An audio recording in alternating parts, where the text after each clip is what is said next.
Love God with a quarter, half, or full heart. Hello, my friends. In our last video, we have talked about the second commandment, love your neighbor as yourself. And for our today's learning, can we touch upon this first and greatest commandment of all? The greatest commandment not according to the speaker or somebody else, but according to the Bible itself and as confirmed by Jesus himself. And for this, my friends, our reference scripture comes from the Gospel of Mark, chapter 12 and verse 30. You can also find this in the Gospel of Luke and of course even in the Old Testament, but let's just stick to the Gospel of Mark for today. Shall we read it together? And you shall love the Lord your God with all your heart, with all your soul, with all your mind, and with all your strength. This is the first commandment. Now, friends, for our sake, for the sake of our understanding, let's do this in two parts. In this part one, we will do or talk about love God with all our heart and soul. And the rest of the commandment, we will finish in the next part 2. Okay? Also, if the message is too lengthy, some of us may doze off. I'm not saying anything new, come on. We all know what happens. Sometimes preacher is preaching there and we are happily dozing, slumbering, sleeping off. Suddenly wake up and shake the leg, move the body, or adjust your hair. At least once or twice we must have all done this. All right, joking, let's move into it now. Right, love God with all your heart. Now we all say we love God. Why do we say that? Do we say that because we go to church on Sundays or sometimes? Or is it because we pray and sometimes we may even fast? Or is it because we give some good chunk of offerings or donations to our favorite churches or preachers? Or is it because we buy some Christmas gifts to family and friends? And being a little more generous, sometimes some of us may even give Christmas gifts to the poor. Or, although we may bend and mend to our own convenience, we still follow certain things that Bible asks us to. Is it because of all this we think and we say we love God? Right, all this is good. There's no debate on that. But the point here is, why does this commandment emphasizes on love God with all your heart? Well, let's break it a little bit for our understanding. What does it say? Love God with all your heart. Not with a quarter, not with half, but it demands full heart, period. Friends, what is the heart? Have you ever thought about it? What is it? Heart is where the life or the seed of life and the seed of love germinates. As said in Proverbs, it is where the life springs from. And friends, heart is the seed for devotion and for feelings and emotions. Remember this. Heart hosts all this. They all emerge from this heart, so-called heart. And we ought to love with all this devotion, feelings, emotions. That's what it means when it says, love God with all your heart, full heart, which contains your feelings, your devotion, your adoration, your commitment, your loyalty, and your devotion. Did I say devotion already? I must have. Right. It's okay. Right. Let's get into it. Now, such heart, a heart which is fixed and firmly fixed on God, totally committed to loving Him, worshipping Him, adoring Him. Out of such heart, my friends, guess what flows? The devotion, which means being in completely, giving in completely to God, actively, willingly, and with your full self, full presence, and your being, feeling God and feeling love for God completely, and loving Him with whole heart. Wholeness means, my friends, totality and completeness. We have to love God with that wholeness, with that totality. What does it say? Love God with your full heart. Full heart means full heart, period. No compromise here. We can't have a quarter of heart filled with love for God, another quarter filled with fear or hatred or contempt. You cannot have that. In fact, it is impossible to have love and fear, to have love and doubt in the same heart. How is it possible to harbor love on one side and fear or hatred or contempt or doubt on the other? We cannot have two masters. We cannot serve two masters, can we? It's impossible to put two saddles on the same horse, isn't it? Friends, as subtle as love may be, it is extremely powerful than any other force. So, when you put some love there in your heart, okay, it just takes off the whole heart and swallows every other negative force that may be there in your heart. So when you put love there for God in your heart, slowly, surely, it consumes all the other stuff in the heart, and then you can say you love God with your full heart. So when we say we have love, then we only have love and nothing else. Because it is impossible to have fear, hatred, doubt in the same heart which we say we have love for God. And friends, such heart which is filled with love for God, when we have a heart that loves God fully, such heart cannot doubt. It doesn't fear, it doesn't doubt, even when things go south in life sometimes. So when it says that love God, love your God with full heart, with all your heart, that means we ought to. It's a demand. It's a commandment. We must love God with all our heart and with all our devotion, our feelings, our emotions emerging from that heart.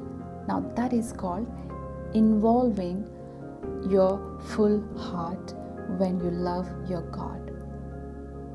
Such passionate love is what is demanded of us.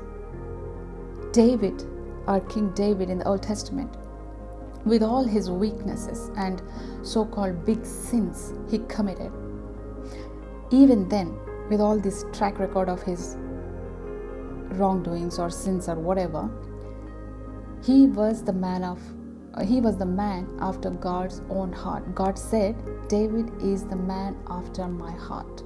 Now, what made David a man after God's own heart? Did you ever think of it? It was because of his heart, because of his love for God, deep, devoted love for God, crazy and passionate love for God. He had his full heart dedicated to loving God. So it was, my friends, it was David's heart that made him a man after God's own heart. Now, question is, what about our hearts? Is your full heart filled with love for God? Are they after God? Is your full heart turned and tuned into loving God? Or you say you love God, but you also host fear, doubt, hatred? Let's just check, my friends. Love God with your full heart. Love God with your emotions, with your feelings, with your devotion, adoration, passion. Now that is called loving God with all your heart, with full heart. Some of us may have butterfly hearts. One day it is on God. After some days it is probably on Angelina Jolie or Brad Pitt. Or after some time it's on your latest car or bike that you got, or maybe on your latest gadget, your latest iPhone 8 or iPhone 9 or iPhone 10 or iPhone 100, God knows what it is. Our weak hearts falls in love with everything, man. Just joking, just joking. But friends, a joke is often the hole through which the truth whistles. So please remember and please check. Do we love God? First of all, the question is, do we love God? And if we say we love God, do we love God with our full hearts? Friends, let me encourage you. Loving God with our full heart, with full commitment and a devotion, such love, such devoted love, is a very different and the highest form of worship that we can ever offer God. All right, let's move on to the next element. Next is soul. Love God with all your soul. Now friends, what is our soul? First of all, it is something that is invisible. So how to even involve something that is invisible and love with that? Gee, tough, isn't it? But let's try to understand this. Friends, soul is the host for realization and intuition and the inner voice. That's what is soul, my friends. Soul is where the true realization takes place. Realization about what? Inner voice about what? Saying what? Realization about one's self, about God and our identity in God and our original true nature. That inner voice, that intuition, you know what it does, my friends? It gives us the direct grasp of truth. But truth about what? Truth about God, truth about ourselves, truth about what God is and what we are and who we are, and truth about what we are made of. Do you remember what it is written in Bible? We are made in His image and in His likeness, and so we are nothing but His children. That's the realization, that's the truth. And your soul, my friends, that is what it gives. It gives this direct grasp of truth that we are His children. That's the realization one must have. Now, don't be ignorant in realizing this truth. Remember what it is written? I cannot remember where exactly, but it is written in Bible that my people perish due to ignorance. What is ignorance, my friends? It means lack of knowledge. Not the knowledge that we all get by reading books or, being on Google 24/7. No, not that, or not about some machine knowledge or how it runs and, all that stuff. That may all be right, but here, ignorance is lack of knowledge of God. We perish because we don't know, we don't have knowledge about God and about what we are to Him, what we are in Him. It's His nature that we must be aware of. And when it says, my people perish due to ignorance. It is ignorance of God's relationship to us. And our relationship, how do we relate to God? So don't be ignorant and perish. Realize this truth. Realize that you are His portion. Realize your identity in God. That you and God, we are not separate. And that we are His children. Truly, let this realization that your soul gives you.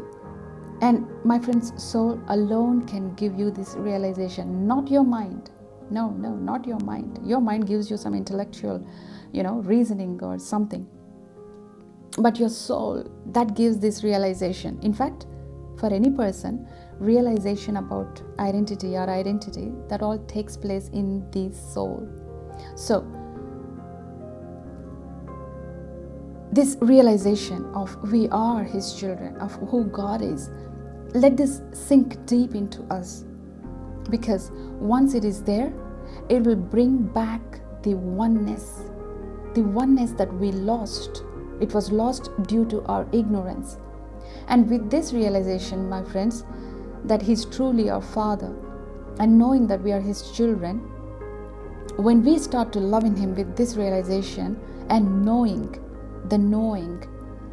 we are, what we are doing? We are actively involving this great invisible element called soul.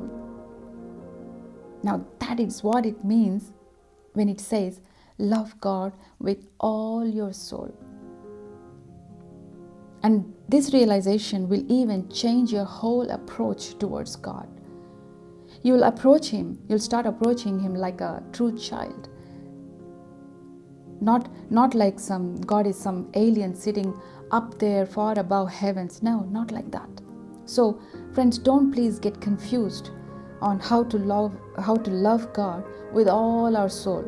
No, come on, the soul is invisible, so how to even love God with all our soul? So don't think like that and get confused.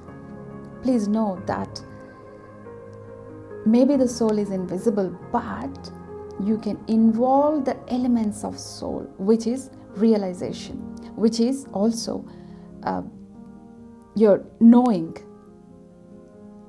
You involve these ingredients of soul and then start loving Him. So don't get confused on how to love God with all our soul. How is it even possible to love God with something that is not seen? Friends, when we love Him with this realization of truth, with this knowing, with this intuition and inner voice, that we are not separate from Him. The inner voice which keeps telling us that we are His children. And when we love Him with this reclaimed oneness that was once lost, that's how we can actively involve our invisible soul into loving God. Many say this too often without knowing the meaning of what it means to love someone, or in this context, love God with all our soul. We just use this word very loosely. It means we should love God with that knowing, with that realization of truth about our identity, that we are 100% His children in reality. It's a fact. Not just in the realm of faith, not just some imagination or a hope, but 100% reality. That's what Bible and Jesus is emphasizing. The commandment emphasizes, saying that to love God with all our soul, not superficially, but from the deepest recesses of our souls. So love God with all your realization, with all that truth, with all that intuition and inner voice which tells us that God is our Father and we are really His children. We have to love God with that soul, with the soul that tells us all these truths. Let our souls be sold to God and God alone, my friends. And let God be our soulmate. In the next part, we will finish the rest of the commandment: love God with all your mind and strength. Until then, let's be encouraged to start to put to practice what we have understood in this part 1. So, if not anything, please remember just this: love God, which has your emotions, devotion, and commitment and loyalty. Love God with all your heart, and love God with all your soul, and love God with the ingredients of soul, with your realization and identity and knowing. Let's love God with all our heart and with all our soul, and let's make God our soulmate, a soulmate who never leaves us.